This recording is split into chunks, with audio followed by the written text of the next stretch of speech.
Worli VDD चाळीत नागरिक आणि पोलीस आमने सामने आले। पोलिसांनी डीजे लावू न दिल्यानं स्थानिक रस्त्यावर आले होते। यावेळी पोलीस उपायुक्त यांनी नागरिकांची समजूत काढण्याचा प्रयत्न केला। अखेर पोलिसांनी डीजे लावण्यास परवानगी दिल्यानंतर वाद मिटला। रात्री 12 वाजेपर्यंत डीजे लावण्यास परवानगी दिली, तर आज आणि उद्या रात्री 10 वाजेपर्यंत डीजे लावण्यास परवानगी दिली।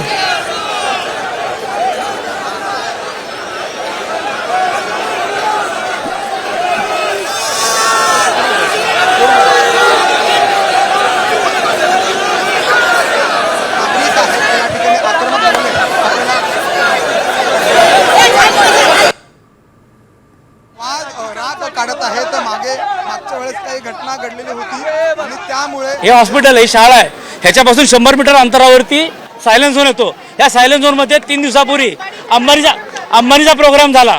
त्या अंबानीच्या प्रोग्रामला सायलेन्स झोन मध्येचा प्रोग्राम झाला, तरी पण तिथे त्याला काही अडचणी नाही केली। तर आमची सरळ मागणी आहे, पोलीस सायलेन्स झोन मध्ये अंबानीचा कार्यक्रम झाला 3 दिवसापूर्वी आणि डीजे वगैरे झालं। आणि तो कार्यक्रम झाला, त्याला ह्याच पोलिसांनी परवानगी दिली, हेच पोलीस स्टेशन, हाच सिनियर याने परवानगी दिली, आम्हाला परवानगी किती कळलं काय? कारण काय माहिती का, तुला जर अंबानी विकत घेऊ शकतो तर आम्ही पण तुला विकत घेऊ शकतो। ही आमची मागणी आहे।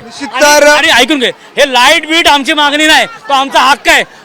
असो नसो आम्ही स्पीकर लावणार, कळलं काय? ती जयंती आम्ही करणार, परवानगीच आम्हाला काय माहिती नाही। पण तुम्ही जर बोलताय पैसे घेऊन घ्यायचं आहे, आम्ही पैसे द्यायला तयार आहे, अंबानीपेक्षा 1 रुपया जास्त द्यायला तयार आहे।